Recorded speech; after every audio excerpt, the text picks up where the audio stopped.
असमर्थ हो रहे हो। झूठ क्यों बोलते हो? बस आप विचार, क्यों झूठ बोलते हो? क्या मिल जाता है तुम्हारे सोचते हो कि झूठ बोलकर हम बात बना लेंगे, ठीक है यहां बना लो, वो अपराध आपका आगे बिगाड़ देगा जाके ऐसी जगह जहां तुम्हारे बनाने की सामर्थ्य नहीं रह जाएगी। सत्य बोलो, मृदु बोलो, हित कर बोलो। ऐसा किया जी, गलती हो गई, आप दंड दें या क्षमा करें, ऐसा हो गया, आपका सुधार हो जाएगा, आप पवित्र। बहुत चालबाजी, चतुरता, कपट करके, झूठ से हम बात सजा लेते हैं, लेकिन उसका अपराध आगे जाके ऐसा उजाड़ेगा कि आप सजाने लायक नहीं रह जाएंगे। चाहे जितनी कसम खाएं, आपकी बात ही नहीं मानी जाएगी, दंड आपको मिलेगा। बहुत सावधानी की। जिसके अंदर असत्य भाषण है वो नाम जप नहीं कर सकता। अश्लील वचन बोलने वाला और झूठ बोलने वाला निरंतर नाम जपक नहीं हो सकता। नाम उसकी जिह्वा पे चलेगा ही नहीं, क्योंकि पापवंत कर सहज स्वभाव, भजन मोर ते भाव न का। अगर आपका भजन बढ़े और भजन बचे और भजन पचे तो झूठ बोलना छोड़ो। किस बात के लिए झूठ बोलते हो? क्यों बोलते हो? कहते व्यापार में जरूरी है बोलना। कैसा व्यापार? अरे हम इतनी की वस्तु लाए, इतनी को बेचते, तुम्हें लेना हो लो, नहीं तो ठीक है। हरि भरण पोषण करने वाले वो आएंगे तुम्हारे ग्राहक बनकर, क्योंकि तुम सत्य पे चल रहे हो तो सत्य तुम्हारा व्यापार बढ़ाएगा। अभी तुम असत्य से चल रहे हो तो तुम्हें लगता है कि हमने 500 रुपया मुनाफा कर लिया, पीछे आएगा 5 लाख का हिसाब। ऐसे रोग बढ़ेंगे, ऐसी समस्याएं आएंगी बेमतलब, ऐसे कि 5 लाख से ले जाए। जोड़ते रहो, झूठ बोल बोलकर पाप इकट्ठा करते रहो और दुख भोगते रहो।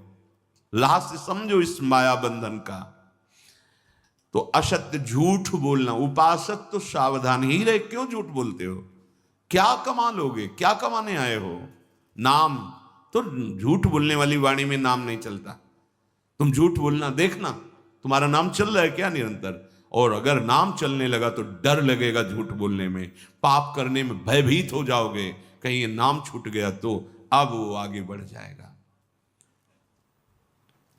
9, पर निंदा, दूसरे की निंदा। एक स्वभाव बनता जा रहा है लोगों का, समझ ही नहीं पा रहे कि हमसे पाप हो रहा है। जहां बैठे तो किसी की भी निंदा करना शुरू कर देते, चाहे वो साधु हो चाहे वो वैष्णव हो। तुम्हारी पार्थिव दृष्टि है, तुम साधु को कैसे पहचान सकते हो? चश्मा अगर काला लगा हुआ है तो तुम्हें सामने कालीमा ही नजर आएगी।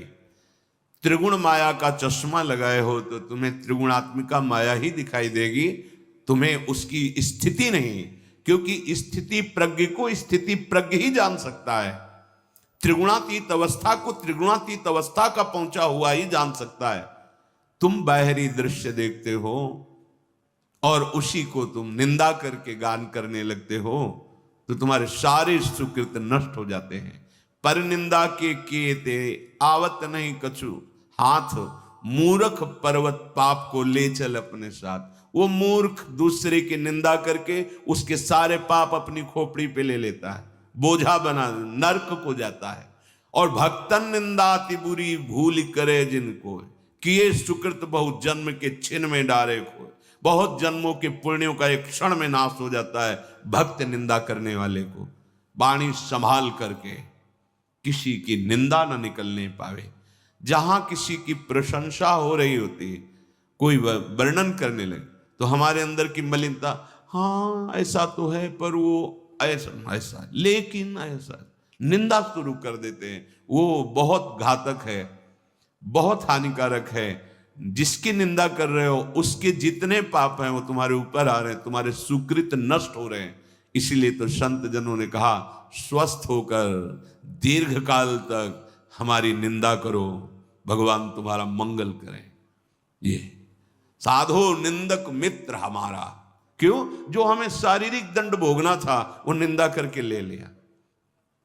कई बार आपको सुनाया है कि निंदा बहुत घातक। एक बार भगवान वशिष्ठ जी अयोध्या के जो चक्रवर्ती सम्राट होते गए, उनके कुल गुरु बहुत समय से, तो एक राजा पूर्व प्रारब्ध के अनुसार उनके शरीर में गलित कुष्ठ हुआ।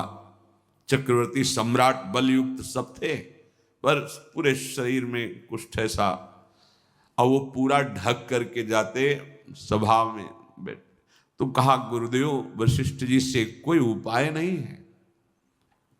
औषधि काम नहीं करती, आप सर्वज्ञ हैं, कोई उपाय है जिससे ये शरीर स्वस्थ हो जाए? हाँ, एक उपाय है, पूरा नगर तुम्हारी निंदा करने लगे तो तुम्हारा शरीर स्वस्थ हो जाए। बोले भगवान क्या करूं जिससे निंदा? बोले ऐसा करो, जो तुम्हारे बड़े भ्राता युद्ध में मारे गए, वीरगति को प्राप्त हुए, उनकी जो पत्नी है, तो तुम रात्रि के 8 से 10 बजे तक उनके महल में नित्य जाओ और उन्हें भगवान का पावन चरित्र सुनाओ और बस चले आओ। अब वो वहां जाते, 2 घंटे भगवान की चर्चा सुनाते, फिर प्रणाम करके आ जाते। धीरे धीरे बात फैलने लगी, कितना नीच प्रवृत्ति का है कि मां के समान बड़े भ्राता की बहू को भी नहीं छोड़ा। रोज रात्रि में राजा 8 से 10 बजे तक जा, पूरा नगर निंदा। अब धीरे धीरे हाथ, शरीर सबका वो कुष्ठ गायब होता चला गया। अब तो इतनी निंदा उनकी कि जहां से वो निकलते वहां, अरे राजा बनने लायक है, ऐसे ऐसे। वशिष्ठ जी का प्रभु अब सहन नहीं होता, बोले सब निकल गया है, बस शांत रहो, चेहरे का रह गया, 2-4 दिन 10 दिन और सह लो, और सहा तो बस चेहरे का भी खत्म, नाक पे केवल रह गया। तो उनका भगवान अभी नाक पे, बोले ये नहीं जाएगा। बोले क्यों? क्योंकि हम हैं अयोध्या में, हम भी हैं, हम तुम्हारी निंदा करेंगे नहीं, इतना सहना पड़ेगा। समझ लो, तुम जिसकी निंदा करते हो उसके पाप अपने ऊपर ले रहे हो, काहे को। तो ये जो जिनकी दुर्गति होनी है, जो अपने जीवन का नाश करने वाले लोग हैं, ये 24 दोष होते हैं। नवा है निंदा दूसरों की, ये बहुत ही घृणित प्रवृत्ति होती है। ये पराये पापों को अपने ऊपर लेते हैं। जिनकी निंदा करते हैं उनके सारे पाप अपने ऊपर ले लेते हैं, इसलिए बचो पर निंदा से। 10वां, व्यर्थ में बहुत बोलने का स्वभाव होना।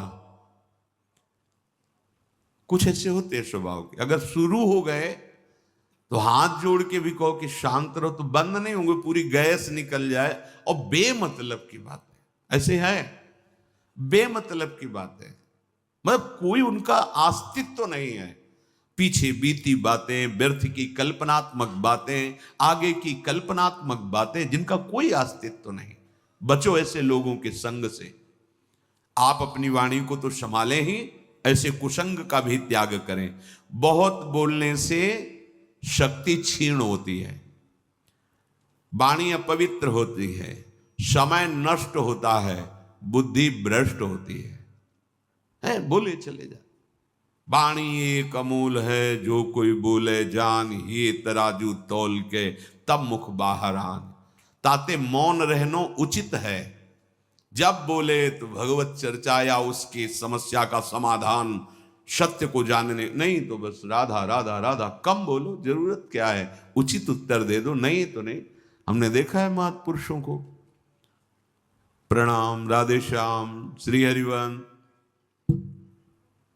देखा भी नहीं, उत्तर भी नहीं, मन से कर दिया, उधर देखा भी नहीं। बात कर रहे हैं, नाम चल रहा, चल दिए, आगे घेर के खड़े हो, चल, कोई उत्तर नहीं, कोई उत्तर ही नहीं। पूरे जीवन में देख, कोई उत्तर नहीं, न शुभ न अशुभ, न भागवतिक न प्रापंचिक। ताते मौन गहनो उचित। यदि इतनी धैर्य वृत्ति नहीं है तो फिर उचित विचार करके जो आवश्यक बोल दो, अन्यथा नहीं बोलने की जरूरत है। आप भगवत प्राप्ति के मार्ग में हैं, आपको एक एक श्वास, एक एक सेकंड संभाल कर सत्य सच्चिदानंद प्रभु के चिंतन में लगाना है।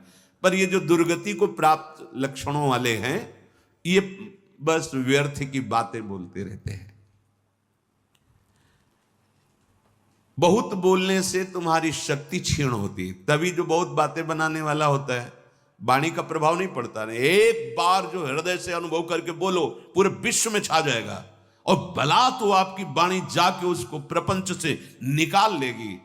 ब्रह्म ऋषियों की वाणी ऐसी सामर्थ्यशाली होती, बहुत शांत, निरंतर भगवत चिंतन हो, जो बोले तो हृदय की ग्रंथि को खोले, वो वाणी। जो 4 लोग बैठ करके भगवत विमुख चर्चा करते रहते हैं, बहू बेटी परिवार इनकी उनकी, ये समय को नष्ट करते हैं। व्यर्थ का समय जाता। ऐसे लोगों के बीच में न बैठना चाहिए न सुनना चाहिए। बस वही देखो, कभी ऐसे लोग जब बैठे हों, उनकी चर्चा हो रही हो, तो वहां एक बार भी राम कृष्ण हरि कोई नाम नहीं होगा, कोई भगवत चर्चा नहीं, बस वही घर द्वार परिवार प्रपंच सब वही चलता रहता है। बचो इस माया के बंधन से, काटो नाम के कीर्तन से, काटो इसे भगवत गुणगान गायन से। ये अपवित्र जिह्वा व्यर्थ का भाषण निंदा पर चर्चा करने न पावे। राधा राधा रा, थका दो इसको। ब्रह्मचर्य नहीं है, संयम नहीं है, पवित्रता नहीं है, तो आवाज में दम नहीं होगी। के करोगे, आवाज में दम होती है तभी होगी जब आप संयम से चल रहे हो। ऐसे थोड़ी जीवन रखा जाता है। साधु का जीवन दिव्य होता है। ये अन्न और जल से पोषण केवल पार्थिव शरीर का होता है, भगवत चिंतन से पोषण होता है साधु का। कई कई दिन भोजन न मिलने पर कभी ऐसे थोड़ी कि मुंह उदास हुआ हो। मुख प्रसन्न तन तेज विराजा। भगवत मार्ग के पथिक हो, छू जाए तो करंट सा लगे, उसके जीवन का परिवर्तन हो जाए। दृष्टि भर के देख लो तो उसके पापों का नाश कर दो। तुम भगवत पार्षद हो, पर वो सामग्री है तुम्हारे अंदर पर जागृत नहीं कर रहे। ये जो समय को नष्ट करने का स्वभाव बन गया है, व्यर्थ की बातें, व्यर्थ की क्रियाओं, भाई छोड़ो। तुम्हें चुभता नहीं? एक बार नाम छूटता है, तुम्हें जलन नहीं होती? तुम्हें परेशानी महसूस नहीं होती कि हमारा उद्देश्य तो निरंतर नाम जप है, नाम कैसे छूट गया? तद स्मरणेन परम व्याकुलते थी।